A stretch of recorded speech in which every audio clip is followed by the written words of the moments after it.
Opposition politicians vent their anger at the RCD. The former ruling party was suspended on Sunday, but their members of parliament have retained their seats for now at least. And there were more big changes. An emergency vote was passed which gives extra powers to the interim president. So crucially, an election date can now be decided. Tunisia's Prime Minister told me it's an important step. We will be able to fulfill our responsibilities, engage in a democratic path, and ensure human rights and fundamental liberties, as well as move our country forward. What the Prime Minister, Mohamed Ghannouchi, is trying to do is unite Parliament and also the country behind this interim government. He says it's the only way not only to solve the economic situation, but also to bring back security to the streets. There's still frustration here. These protesters blame the police for the deaths of 3 demonstrators in the past few days. Weeks on from the Jasmine revolution that brought about a dictator's downfall, violence and tension still remain. Nazanin Moshiri, Al Jazeera, Tunis. The WikiLeaks founder Julian Assange faces the second day of an extradition hearing in the UK on Tuesday. He's wanted for questioning in Sweden over accusations of sexual assault. Lawrence Lee now reports. Arriving at court, Julian Assange looked relaxed and less tense than he sometimes does, surrounded by high-profile celebrities, human rights supporters, and urged on by a group of young protesters who see the dark hand of the CIA behind this rape case. His team had tried to steal a march on the prosecutors by publishing his defence against the allegations online, all very WikiLeaks, and they sought to dismantle the extradition case. His defence team argues the Swedish prosecutor doesn't have the right to issue a European arrest warrant. They're concerned the trial would be held in secret with no chance of open justice. They also call it an abuse of process because Assange has offered himself for questioning but was turned down. They also argue Assange is the victim of illegal, corrupt behaviour by the Swedish prosecutors and that any extradition could lead to his deportation to the United States, where he could face the death penalty. The prosecution insists Assange did use violence in his sexual activities in Sweden and tried to play down fears that the case is a ruse to clear the way for an extradition to the United States. The defence team here have started to produce witnesses to try to undermine the extradition case against Julian Assange. Their first, a female retired Swedish judge who says she had more than 30 years' experience in criminal law. She said she regarded the prosecutor's evidence in Sweden against Assange as peculiar and malicious, and the prosecutor as having biased views against men. Yet when the prosecutor here tried to ask her questions, she suddenly found it very difficult to explain Swedish law in English, or even at times to understand some of the questions. Another witness suggested one of the alleged victims had changed her story. 48 hours after the crime, the alleged crime, she volunteered to become Julian Assange's personal press secretary. The story given to the police does not bring up those instances. And Assange himself told the media he was feeling more confident, and so did his supporters. 5.5 months. We have been in a condition where a black box has been applied to my life. And on the outside of that black box has been written the word rape. That box is now, thanks to an open court process, being opened. And I hope over the next day we will see that that box is in fact empty and has nothing to do with the words that are on the outside of it. I think that some of the evidence came through, which is a very good news, that the truth is emerging. The hearing is scheduled to end on Tuesday. There may or there may not be a final ruling on the extradition. Lawrence Lee, Al Jazeera, in London.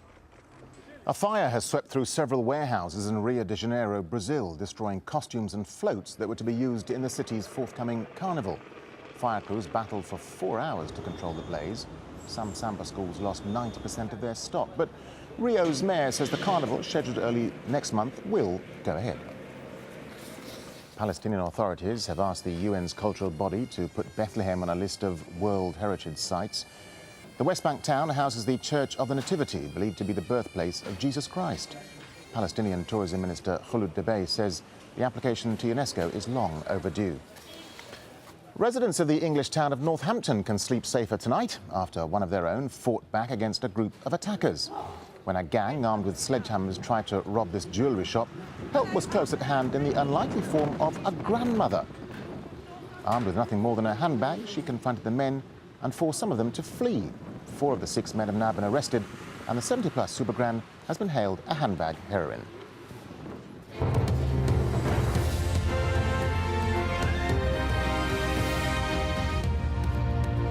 This is Al Jazeera. These are the stories making headlines here. Protesters in Egypt have called for another mass demonstration on Tuesday. The new rallying cry comes as a leading activist was released from custody, while Ghonim was behind the Facebook page credited with setting off the uprising.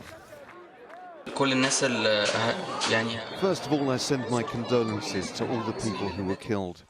It was a peaceful revolution. We didn't want to do any damage. Don't focus your cameras on me. I'm not a hero. The real heroes are the youth who are behind this revolution. By God's will, we're going to clean this country of this rubbish. A Chechen separatist leader says he ordered the suicide bombing that killed 36 people at Moscow's main airport last month. In a video posted on an Islamist website, Doku Umarov describes the attack on Moscow's Domodedovo airport as a special operation directed against the Russian people and Prime Minister Vladimir Putin. He added there'll be more attacks in pursuit of an independent Muslim state in Russia's Caucasus region. Southern Sudan has voted overwhelmingly to break away from the north. Election officials have confirmed 99% of voters backed secession. Africa's newest nation will be officially confirmed in July. Officials from North and South Korea have come together for the first dialogue between the two countries since September. The meeting will lay the groundwork for high-level dialogue, possibly between ministers. South Korean delegates left for the border village of Panmunjom, where the military talks are being held. The Cambodian government says heavy shelling by the Thai army has caused part of an 11th century temple to collapse. Fighting over the past 4 days has forced thousands of Thai villagers to flee the disputed border region. Hundreds of Cambodians have also been evacuated from the region. Both countries lay claim to the area. WikiLeaks founder Julian Assange is facing the second day of an extradition hearing in the UK. He's wanted for questioning in Sweden over accusations of sexual assault. His defence lawyer says he could face the death penalty if sent to the US on separate charges relating to the whistleblowing website.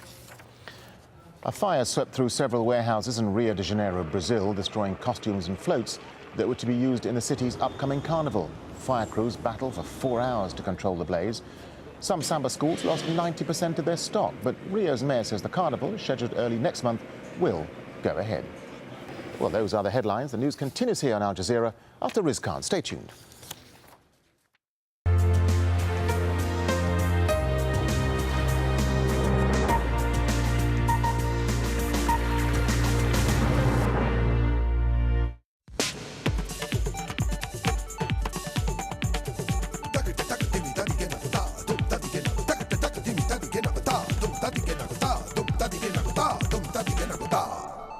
Hello and welcome. I'm Imran Gardner, sitting in for Riz Khan. Are the winds of change blowing over the Arab world and spurred by the popular protests in Egypt?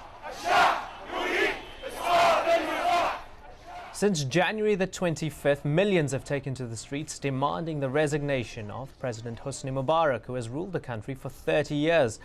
At least 300 people have been killed, but protesters remain undeterred, calling for democracy, media freedom, and an end to corruption. Now, massive demonstrations in Egypt have triggered rumblings of discontent across other Arab nations as well. And in the face of growing anger in Yemen, President Ali Abdullah Saleh agreed not to run for another term and said his son Ahmed would no longer succeed him. Algerian President Abdelaziz Bouteflika announced he would end a state of emergency after 19 years and called for the broadcast media to provide fair coverage of legalized national organizations.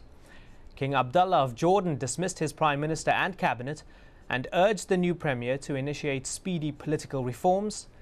And in Syria, President Bashar al-Assad has promised to hold municipal elections and loosen state control over media. So today we ask, could the protests in Egypt generate momentum for reform across the Arab world? And just remember, you can call in with your questions and comments, and you can send us an email or even a text message on the show. Well, joining us now on the show from Singapore is Dr. Saaduddin Talib, a former member of Yemen's former anti-corruption